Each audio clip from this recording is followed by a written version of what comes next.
Content Podcast episode 91. I'm with Keith Barker, who I've known for a few years. We both worked at the Canada Council, and we're in the offices of the Native Earth Performing Arts Centre or company. So welcome, Keith. Hey, it's great to be here. So I'm so happy to have you on the program because we've been talking about art for many years. And you run an Indigenous performing arts company, but you're also a playwright yourself. So maybe you can just introduce yourself to the listeners, and then we can talk about art and environment and all kinds of other issues. Great. Hi, everyone. My name is Keith Barker. I am a member of the Métis Nation of Ontario. My grandfather is from Mattawa, but I was raised mostly in Treaty 3 territory. I'm currently the artistic director at Native Earth Performing Arts, which is Canada's oldest professional Indigenous theatre company in Canada.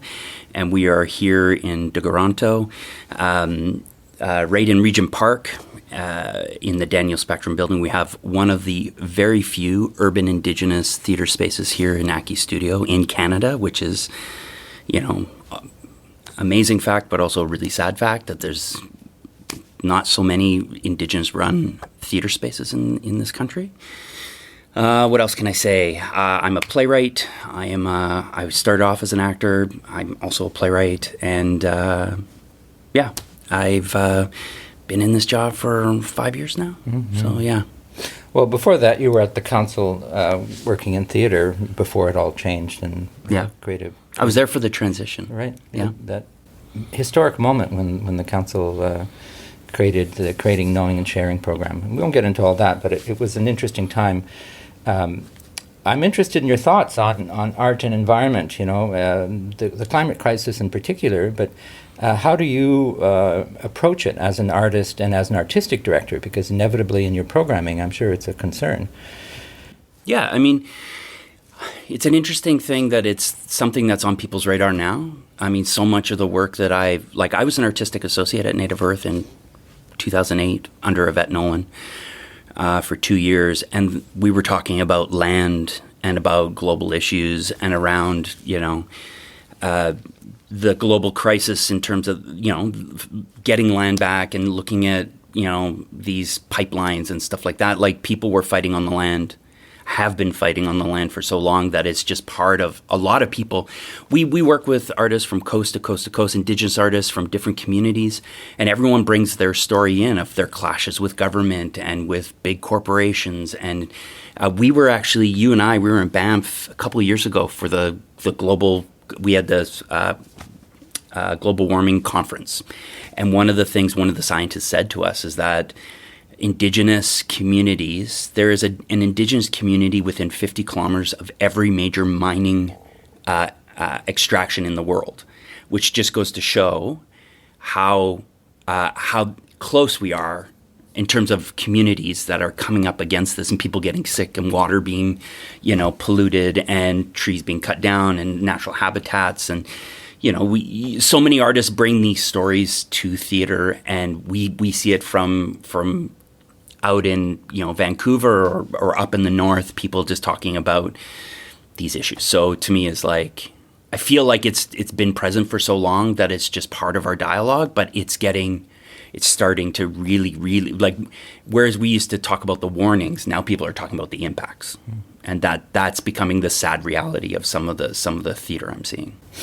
And how do you see theater as an art form contributing to those issues? Is it a question of raising awareness, or what does theater, in particular Indigenous theater, contribute to those issues? That's a good question. I mean, definitely, you support the voices of people who are on the front lines right now, telling the stories of people who are, like, you look at Wet'suwet'en out west right now. There are artists who are writing and telling these stories, and people who are on the front lines that kind of align with the things that are happening.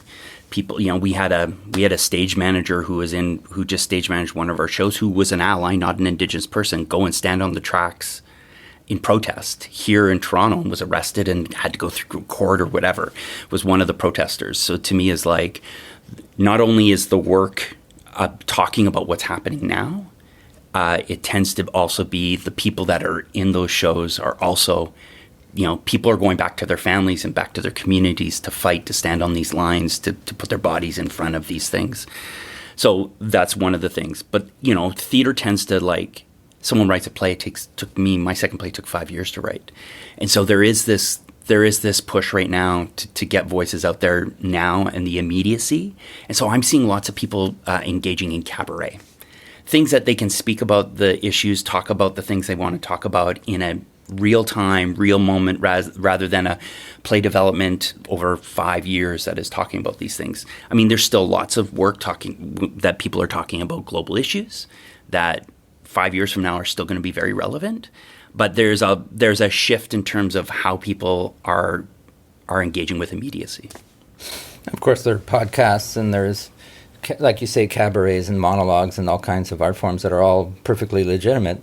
And especially with the COVID crisis that's still unfolding, we've had to adapt to new ways of presenting and consuming, so to speak, artworks. And what I'm saying is that there's a bit of denial in the community about the severity of the climate emergency, right? People are aware that there's an issue, but it's hard to put your finger or to actually put your mind about the scope.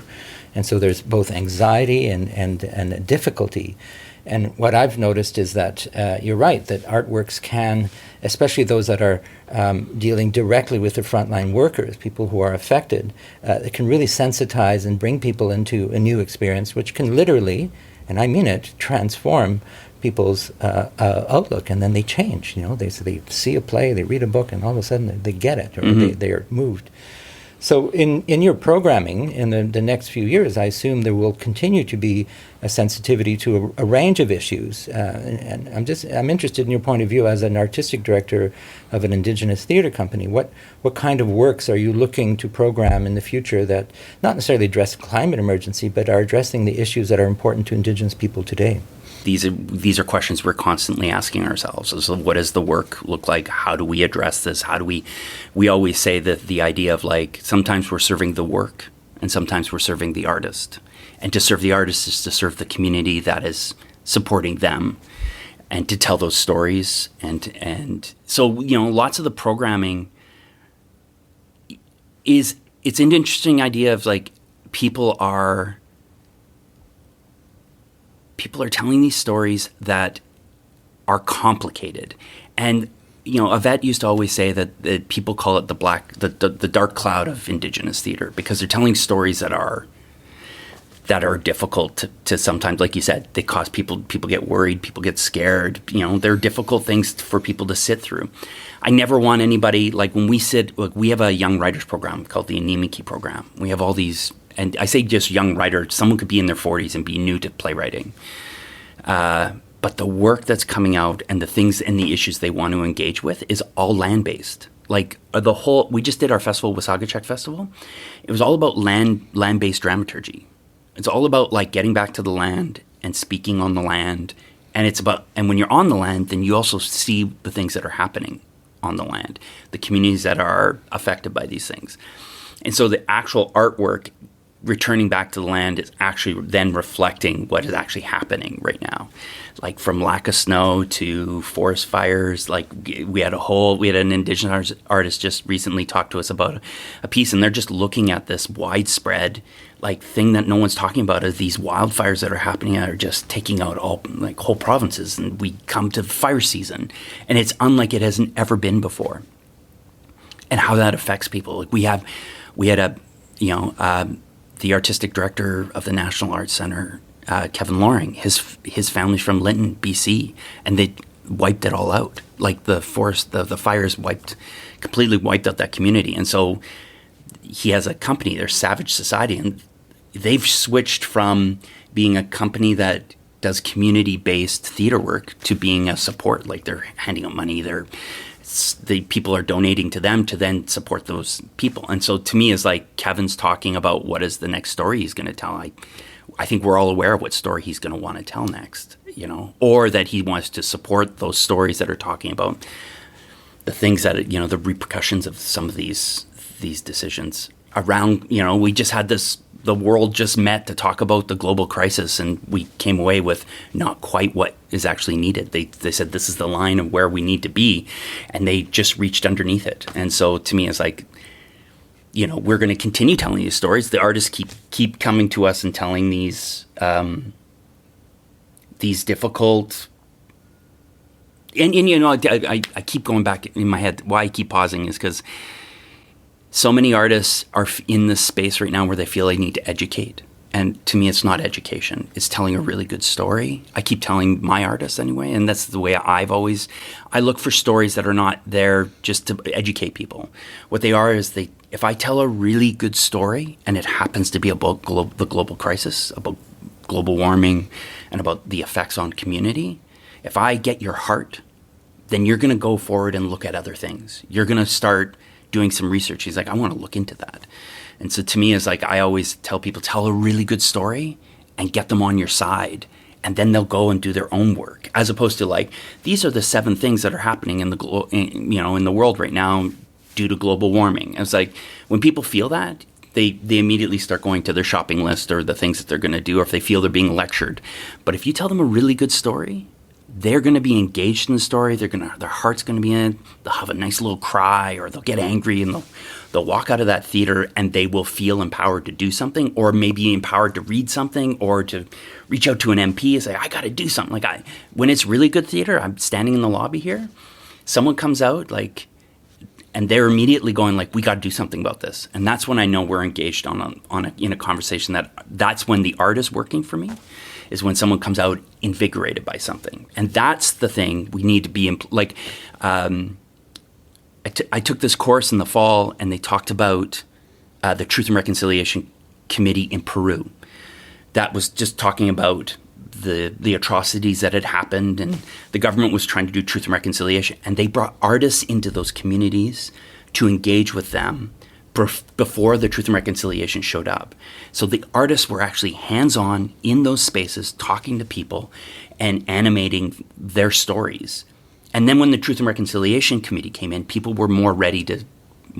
People were more open to the idea of talking about these things. So to me, it's like artists being right in on the conversation, being present, and actually like pushing the agenda is absolutely the thing we need to be. That's where we need to be. And too many politicians and policy and all that stuff, you're watching that stuff like fail right now. And to put artists in spaces with community members telling their stories and talking about the crisis that's happening and engaging people, that's the power of theater. That's the power of art. That to me is the thing that's going to push people to make changes, or to start talking, or to enter into dialogue. Because right now we have a left and a right that isn't going to speak. They don't like each other. They don't like their politics. But you get them in a room together and they actually break bread and start having food. They realize that both their kids go to the same school. They both drive the same car. They both love hockey. If we start like finding those connections through art, then they're going to engage. And it doesn't matter if it's an Indigenous artist telling that story, or, another IBPOC person, or anybody else. If you're telling a good story, people are going to be engaged, and it'll compel you to want to do something. That's exciting, Keith. I agree. On Wednesday, I did an interview with Shannon Litzenberger, who you probably know, who's written a paper about how the arts community needs to change, I would say quite radically, through art practice, but also behavior, decolonization, all those kinds of things. Not specifically about the climate emergency, but the precarious. She's talking about the precarity of the art sector and how the art sector needs to have a stronger voice in social issues and really transform. And so it's interesting to talk to you, because from your point of view, you're saying sort of the same thing. This afternoon, later this morning, I'm going to be moderating a panel where Santi Smith. The environment and sustainability is an integral, if not the founding process of how we view the world. Interconnectedness, responsibility as human beings to be caretakers of the earth, to be forward thinkers about what we do now will affect 7 generations later. And that has always been our understanding since we can remember. And it's written into our wampum belt designs and our pottery shards and all of those things that are encoded knowledges that what I am using today and what my family has used to understand our responsibilities. Art can be very powerful both in the past, in the present, and speculatively into the future. What is the future that we want? What is the future that is likely? How are we going to deal with things that are happening and that will happen with more intensity? And the artist's voice there, I think, is so important as we go forward in working through the issues. Like you say, if you bring artists into a reconciliation circle, especially if they're artists who are skilled in those types, it can make all the difference in achieving success because people know each other, they've had that sort of circle dialogue experience. So there's so many ways that the arts can be applied in society. And yet there's this fear of instrumentalization, right? They say, well, we have to keep art for, and I agree, art should do what it does, but it does so many things. Yeah. It just does so many different things depending on where people are coming from. And so, it doesn't always have to be a play on a stage, right? That's what you do for a living, right? Yeah. Put plays on stage. And yet you've had to do it differently in the last couple of years. And future forward, I am sure, and I'm talking to the funders as well, is we need some flexibility in how companies and the art sector is going to do its work over the next few years, or forever, in fact, because the world is changing so much. So the institutions need to change. We need to listen to each other, the community talking to the funders and so on and so forth.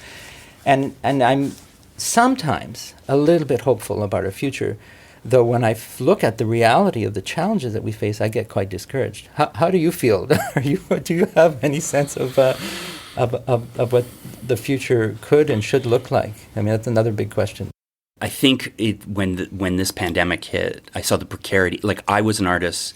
I have been that person. Like, I have friends who own houses and have things and have assets and stuff, and friends who were lawyers and doctors and nurses and who went that way, and I went as an artist, and they always looked at me and were like, it's amazing what you do, and we love what you do. It's so amazing. Oh, I love your lifestyle. But I had $600 in the bank account. Like, I couldn't pay my second, like, if I got sick, I wouldn't have been able to cover my rent if I had to take a month off.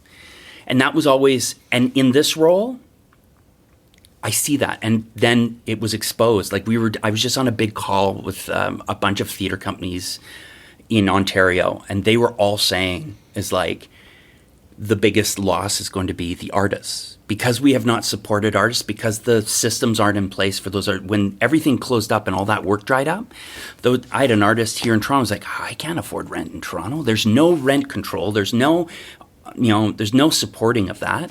So they moved up to North Bay because there's a company up there that they can work with that isn't based on bums and seats in a theater production. They're doing a bunch of development. So this person moved up to North Bay, got a new apartment. And so I'm watching all these artists, all these creatives kind of step away. People, new jobs, tons of people going back to school. And so to me, it's like seeing all those artists kind of filter into those other jobs, into those other ways, was really sad. Like, to me, it was like, we've just lost so much. But those people then go into those jobs and engage with those people on a level, because I know that you just never stop being an artist. The thing that artists can do is, this is why people want us to educate so much, and people want us in spaces to engage with, because there is a level of trepidation, fear. People get in these circles, like you said, and they don't know how to engage.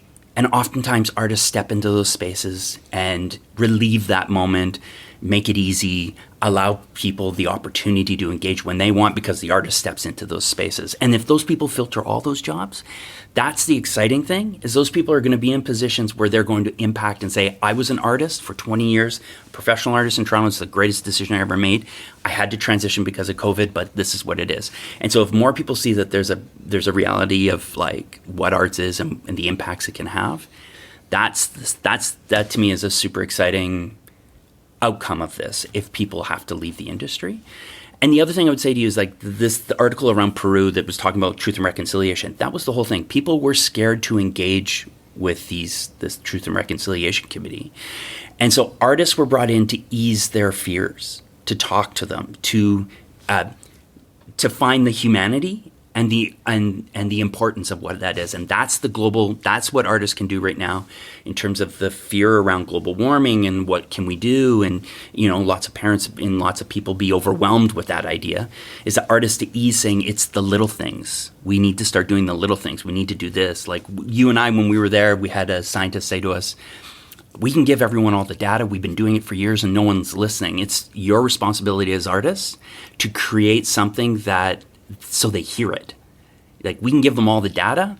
You're the ones that are going to make it into art so that people actually engage with it. And that I've kept that in my head since I heard her say that in Banff. Well, due credit to that event. That was the summit that the National Arts Centre convened in April of 2019, so pre-COVID, and Sarah Garton-Stanley and Chantal Bilodeau were the co-curators of that. I just want to give them a shout-out for that. Because, and there's a really good report on I'll put it in the episode notes from that event. It's too bad not everyone could be there, but those who were, that's where I met Alison Tickell from Julie's Bicycle in the UK, and a lot of connections were made, and it's been hard. It's been really hard in COVID to not see each other. I'm so happy to see you. You too? In person.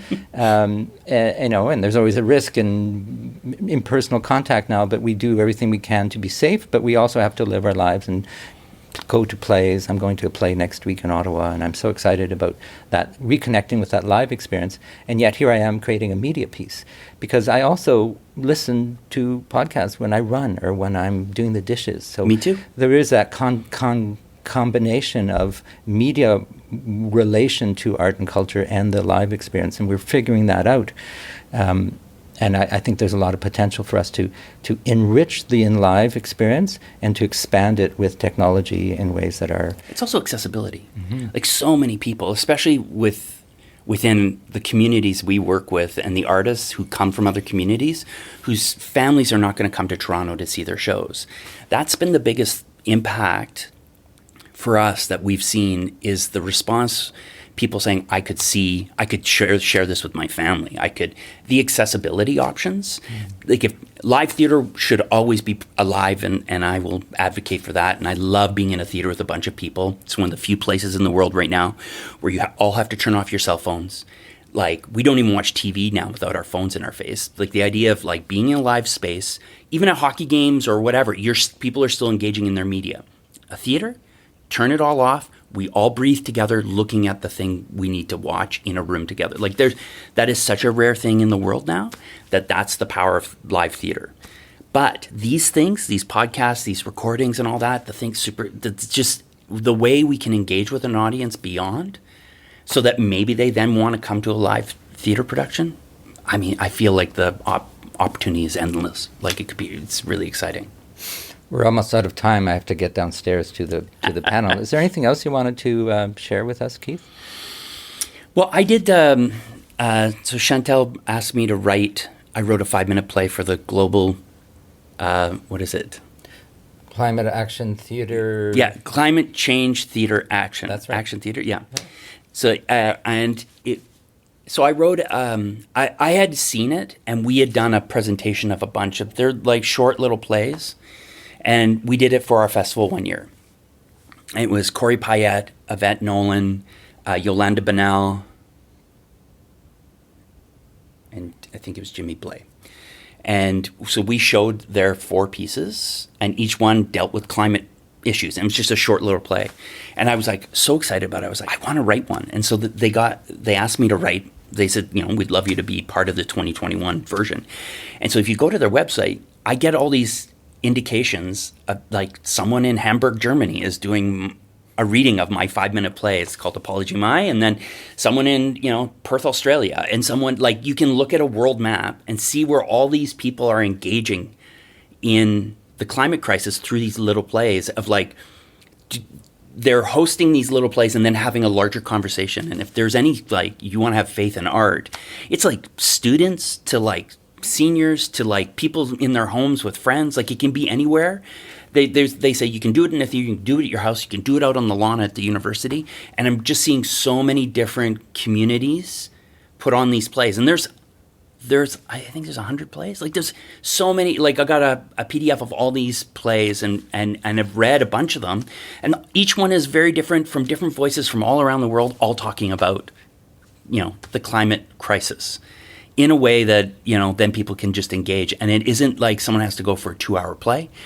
They watch 3 5-minute plays that are talking about things that are important to us as artists, and the immediacy of that is super exciting. And it's been one of the, like, I tune in every day. I just look, see what the upcoming events are, to see where these plays are being done around the world. And it's, to me, I think it's a really exciting, innovative kind of way of thinking about engaging with people around this stuff that's, fits people's appetite for the moment. Well, I did an interview with Chantal Bilodeau a while ago, so I'll play an excerpt of that now. If I can segue into another project that I do, which is Climate Change Theatre Action. This is a project we've been running since 2015. Every other year, we commission 50 plays from playwrights from all over the world. Then we make these plays available to anybody who wants to organize an event in their community. Within a certain time window. And for that project, we actually did a bit more of a formal study. I worked with Brooke Wood, who wrote her dissertation about this project in 2019. And she looked at how the plays might affect people's behavior. And some of the findings were what you would expect, but there was definitely a sense of wanting to, of course, people who go to the theater are already concerned. You're not going to go see a climate change play if you're not interested in the theater and you're not interested in climate change. So there's that, but there was a sense of scaling the efforts, of wanting to do something else, talk more about it, or there was definitely a shift in engagement. It's always good to hear her voice because she's such an inspired person. Works so hard. But I wonder if I could produce your play, if I got some people together in Ottawa, how many characters is it? Mine is 2. Okay. And mine is about the Prime Minister. Okay. It's in the future, and it's the idea that the climate crisis is now real and it's happened, that the Arctic Circle has melted, and he's trying to get elected at a time when all the bad stuff has happened. And he's talking to a speechwriter. And so him and a speechwriter are fighting about what they need to say, what do you need to say to get elected? But what do we really need to say to people? Because we're in a crisis mode. And so it's this negotiation between the two, which is really funny. But there are a bunch of artists there, but they're like, I want to do yours. You should do mine. You should, especially in Ottawa. Definitely in Ottawa, and it's about the Prime Minister. And it's I quite love the piece, and it was fun to write. It's fun and also heartbreaking, right? Yeah. I was like project like this idea of like futurisms. What does the future look like? Because I see that's we're headed there, and what are those conversations we're having when we're in the middle of it? Because right now everyone's like, oh, we can stop it, we can stop it, we can stop it. What do we get when we get there and we say we can't? This is it. Like this is the reality in this. So what do our politicians say then? Like, is there still going to be this idea of denial, when there's no more ice up north? Like, when we don't have snowfall anymore? Like, to me, it's just like, so that was the kind of me embracing that idea and then, trying to have just a bit of fun with that. What is the argument you have with someone who's trying to get you elected at a place and in a moment when and he's, in the piece, he's made some mistakes in the past that are brought up. It's like, So I'm going to announce now, take the risk of assuming that I'll be able to pull together a production. I'll try to rope in my son, who's a really good actor. Love it. To do the role. And we'll listen to it now. So Keith, tell me again what the title is. It's called Apology My. So it's instead of my apology, it's putting the apology before myself. Okay. So it's called Apology My. Well, thanks for this conversation, and I hope people enjoy the play because I'm going to produce it and slot it in right now. I hope you do too. Yeah, I will. We'll talk again. Cheers. Cheers. Apology My by Keith Barker. Playwright's introduction note. This play came out of exchanges I've had with my uncle over the years. He is a fervent climate change denier who believes it is a hoax drummed up by lefty pinkos. This play is me writing out my disillusion by imagining a revelation about the climate crisis through the eyes of a prime minister who finds herself on the wrong side of history. I'm sorry, I truly am. No, you can't say that. Why not? Because you're making it, like, personal. Don't do that. Well, it's an apology. Yeah, well, but you need to think of the bigger picture here. Okay, fine. On behalf of the country... The country, the people, and or whatever you want to call them, are not the ones who are sorry. The government is.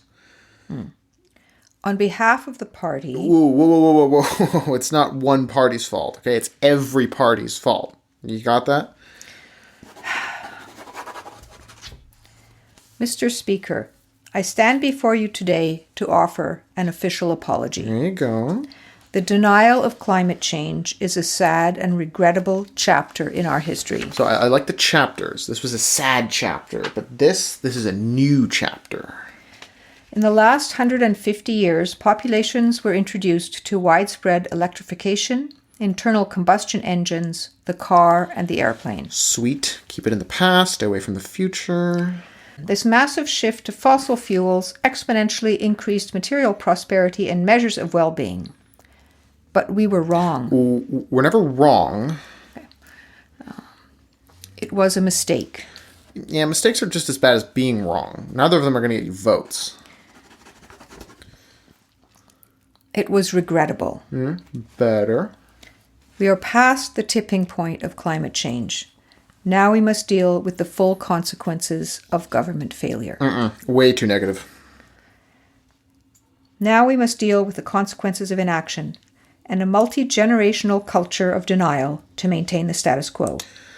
Cut the last part. I think we need it. I think we don't. Keep going. Unprecedented warming cycles have melted the ice caps, causing the mass extinction of species. The acidification of the oceans has destroyed the majority of marine and mammal food chains. The occurrence of extreme weather events has vastly increased as sea levels continue to rise. You can't say all that. No, people already know this. Well, yeah, well then why are you saying it again? Because it's true. Truth is overrated. Yeah, but then why am I even giving this speech? Well, because politically, it's a smart move if we do it right. And it also makes you look like a prime minister. I am the prime minister. Yeah, well, you know what I mean. I don't think so. Okay, look, don't focus on the small stuff. You need to ignore your instincts. Whatever feels right is wrong. You won't win this if you repeat mistakes. Oh, don't put this all on me. Yeah, well, says the person who stood up in the House of Commons and denied the existence of climate change on the same day scientists announced the Arctic Circle was ice-free. Well, they did that on purpose to make me look bad. What, melt the Arctic Circle? Oh, you know what I mean. I don't think I do. You really think you can fix this? Yeah, what do you think? You always answer a question with a question? You know, only the dumb ones. Right, okay. Where were we? Somewhere between mass extinction and extreme weather conditions. Today, we recognize the denial of climate change was wrong. Okay, not wrong, but Regrettable. beauty. I've already said regrettable. Yeah, you're going to say it 100 more times, so get used to it. The fossil fuel industry actively misled the public and is largely to blame for the inaction on climate change, with capitalism being the driving force. Ooh, don't say the C word. Oh, why not? You can't be seen placing the blame on industry. Just over 100 companies are responsible for 71% of all the global greenhouse gas emissions. That is debatable. Okay, not if we're using science, it's not. Where were you on that a few years ago? Yeah. I'm trying to make up for my past mistakes. And that, my friend, is how you will kill your political career. I need to say this. No, you don't. You're talking to the base. These are card-carrying members. They voted for you because of your ideology. You can't just bait and switch these folks. You do that and you kiss the election goodbye. You're right. Thank you for that. For what? Didn't really hit me until you said my words back to me. What did I say? I'm sorry, I've said a lot. Mass extinction. Oh, come on. I'm just trying to get you re-elected here. This isn't about politics anymore. Everything is about politics. Sorry, but I need to do this. Let me do my job here. I'm a fixer. It's what I'm paid to do. Fix things. If you want this fixed, Mrs. Prime Minister, then you need to start listening to me pronto. Do not apologize. These altruistic feelings are fleeting. Trust me, when you think you found some clarity, you haven't. And when those feelings pass, and they will pass, you will regret having made a decision in a moment of weakness. Do you understand me?